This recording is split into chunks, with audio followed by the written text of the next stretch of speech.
ఒక నాయకుడు ఒక పార్టీ వాడు గెలిచినప్పుడు రెండో పార్టీ వాళ్ళు ఊరు వదిలిపోవడం అనేటటువంటి సంప్రదాయం. అది దశాబ్దాలు సాగింది. అది చంద్రబాబు వచ్చాక ఆగిన సంస్కృతి. ఇప్పుడు మళ్ళీ చంద్రబాబు ఉన్నప్పుడే ఆ సంస్కృతి మళ్ళీ స్టార్ట్ అయింది. అంటే ఒకనాడు ఫ్యాక్షనిస్టులు, రౌడీలు ఎవరైతే తనకి ఎన్టీఆర్ నుంచి పార్టీని తీసుకుంటున్నప్పుడు అడ్డుపడతారు అనుకున్న తన పార్టీకి సంబంధించిన ఫ్యాక్షనిస్టులు, రౌడీల్ని తొక్కేశాడు ఆయన. ఆ రోజున అందరం అనుకుంది ఏంటో మంచి లాండ్ ఆర్డర్ని పర్ఫెక్ట్గా చేశాడు అనుకున్నాం.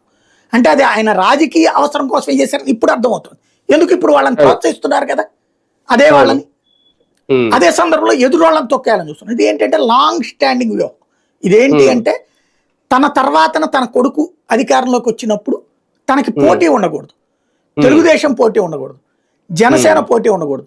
జనసేనని కన్విన్స్ చేసి కలుపుకున్నాడు.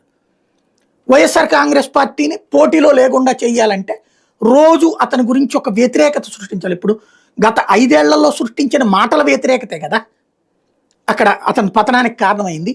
జగన్ కొండ దరిద్రపు జబ్బు ఏంటంటే మాట్లాడడు, స్టేట్మెంట్లు ఇవ్వడు, ప్రెస్ మీట్లు పెట్టడు, ఖండించడు. ఇప్పుడు చంద్రబాబు గురించి ఒక్క మాట అనగానే 200 స్టేట్మెంట్లు వస్తాయి.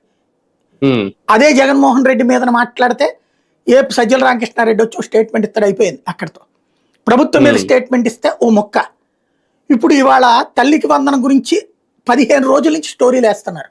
అద్భుతం జరగబోతుంది.